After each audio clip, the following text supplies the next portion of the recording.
A master's graduate from a top Chinese university applies for a job with a salary less than $500, sparking debate.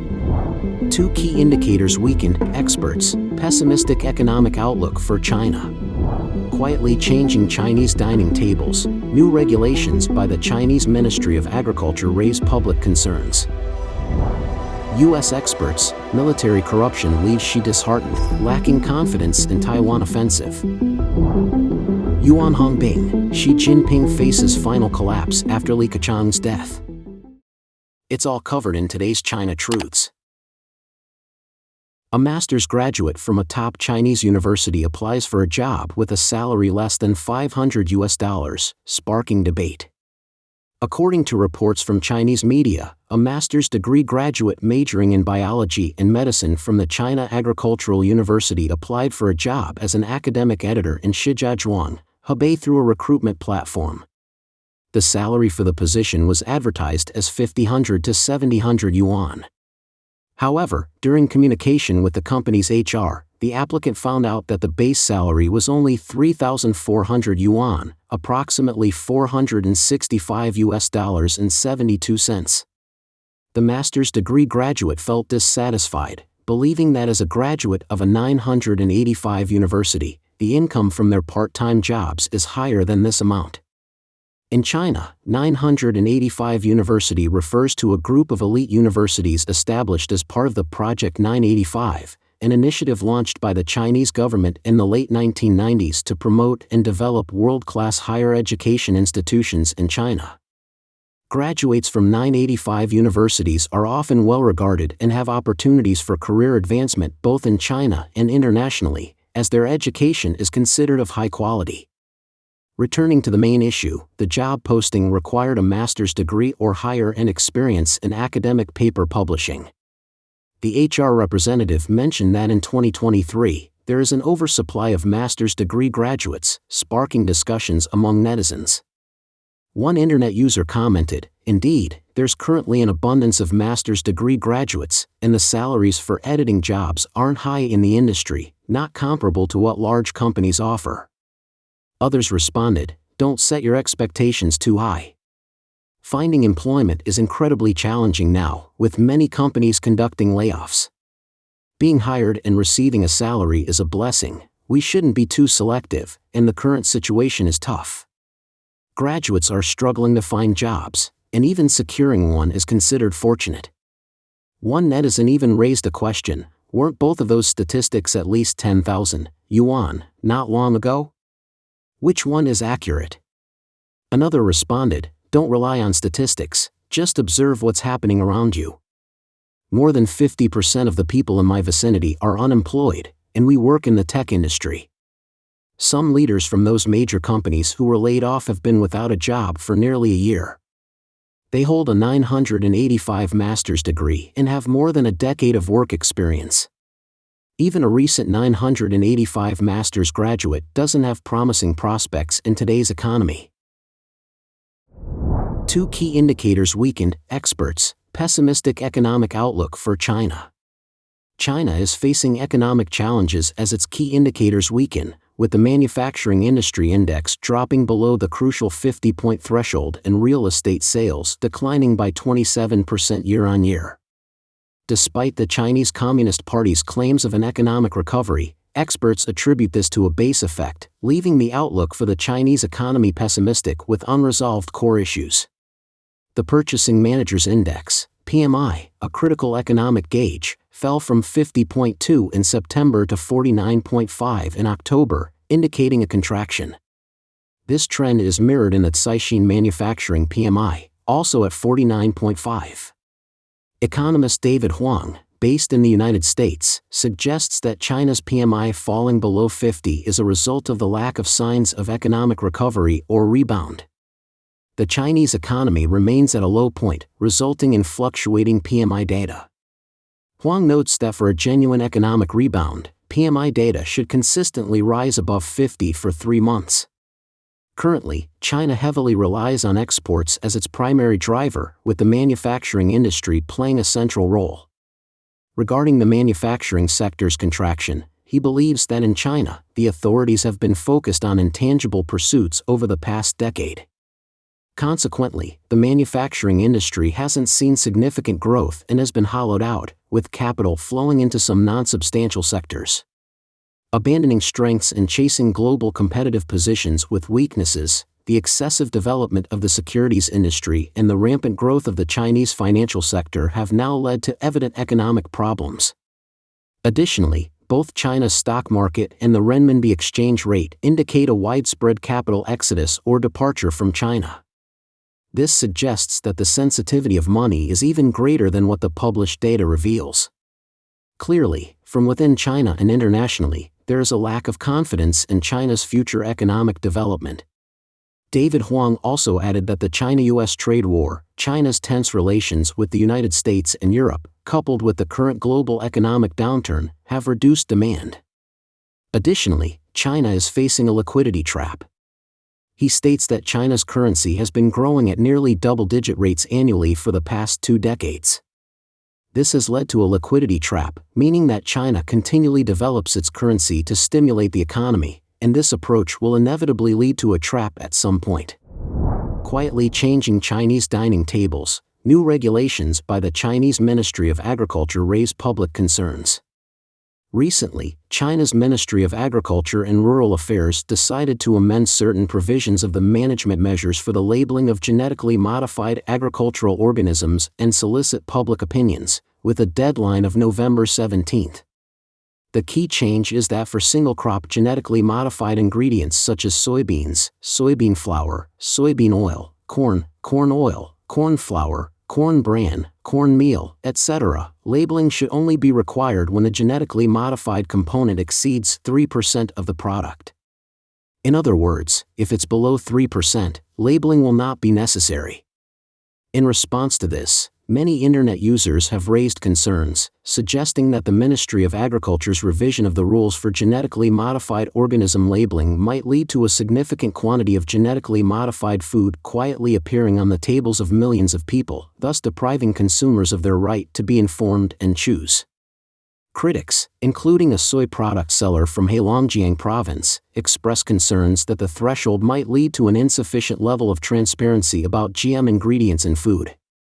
They question whether the 3% threshold is truly safe and argue that lower thresholds could lead to unmarked GM products.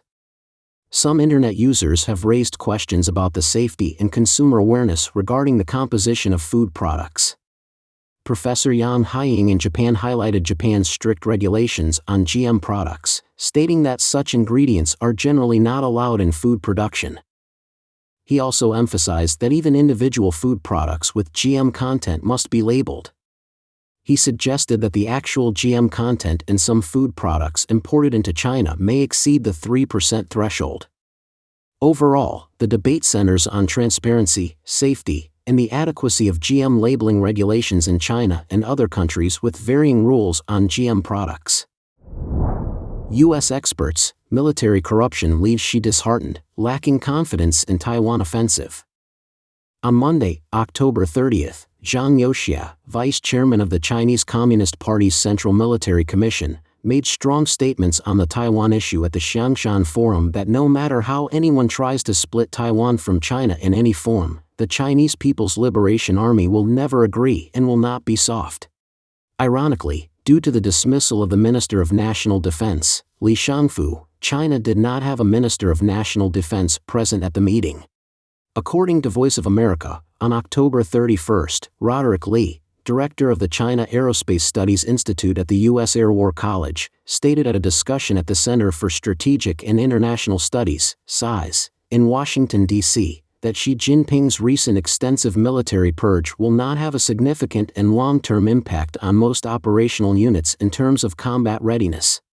However, Roderick Lee believes that such a corrupt system may cause Xi Jinping to lose confidence in the military's ability to accomplish its tasks. He said, "I think Xi Jinping might be very frustrated because the anti-corruption efforts of the past decade have clearly not achieved much. People are still willing to engage in corrupt activities. Not recently or this year, but a year or two ago, a large number of senior officials in the defense industry were arrested on corruption charges. Mark Parker Young, senior fellow at the Atlantic Council's Global China Center, analyzes that the recent chaotic personnel changes within the Chinese Communist Party indicate a flawed judgment on Xi Jinping's part and fissures in personnel management. In August of this year, 2 senior commanders of China's rocket force were removed from their positions, and their replacements came from the Air Force and Navy, lacking experience in managing nuclear weapons. Young suggests that if a war were about to erupt, Xi Jinping might not uproot the entire leadership of the rocket force, or he would at least select replacements who were more familiar with that branch of the military. Yuan Hongbing, Xi Jinping faces final collapse after Li Keqiang's death. As we previously reported, the controversy surrounding the death of former Chinese Premier Li Keqiang continues, even though he was cremated on November 2. Countless speculations regarding the cause of his death have spread widely on social media. However, the figure currently in the hot seat is China's leader Xi Jinping, who is believed to have had conflicts with the former premier. Mr. Yuan Hongbing, a legal expert well-versed in the inner workings of the Chinese Communist Party, has revealed significant insights about Li Keqiang, as well as how Chinese citizens are using his death to express their frustrations towards Xi Jinping. In this context, Xi might have to take drastic measures. The CCP is approaching its final collapse. In more detail, Mr. Yuan, currently residing in Australia, told the Epoch Times that after a decade of Xi Jinping's rule, China's economy has experienced a steep decline, and the issue of unemployment is no longer a hidden undercurrent but has now grown into an unprecedented wave of unemployment. Currently, public discontent and official grievances are boiling over. According to Mr. Yuan, Li Keqiang was, after all, a part of the Chinese communist system.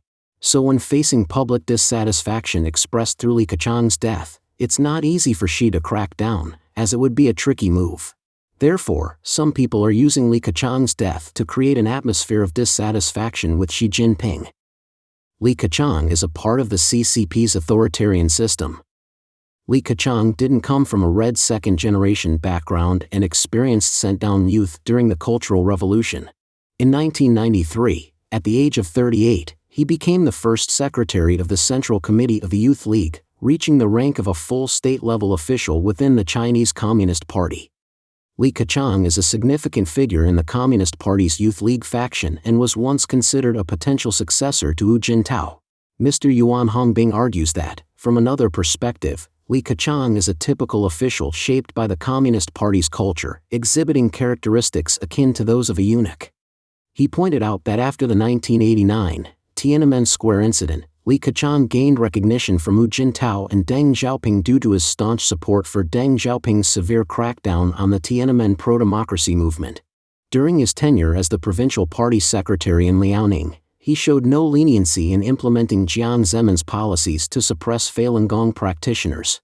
As a result, Li Keqiang himself is a part of the Communist Party's authoritarian system, and throughout his life, he has accomplished very little, if anything, that could be considered praiseworthy for the Chinese people. Therefore, even though the public uses him as a means to express some dissatisfaction with Xi Jinping in the current situation, it is unlikely to lead to a nationwide wave of resistance, similar to the nostalgia for Hu Yaobang.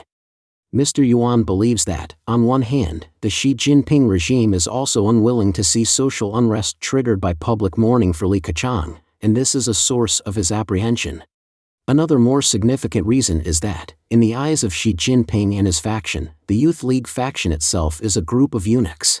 They believe that the Youth League faction should also be held responsible for the rampant corruption within the Chinese Communist Party. They view the Youth League faction as being responsible for the extensive corruption resulting from the power and market economy implemented by Jiang Zemin among the CCP's privileged class. Therefore, in the eyes of the princelings and the current ruling team of Xi Jinping, Li Keqiang himself is not a person deserving of commemoration. He is, essentially, a dismissed official. This is how Xi Jinping and his ruling team perceive Li Keqiang. He emphasized that some people who hold idealistic hopes for reform within the CCP consistently portray Li Keqiang as a liberal figure in China, but this is not accurate.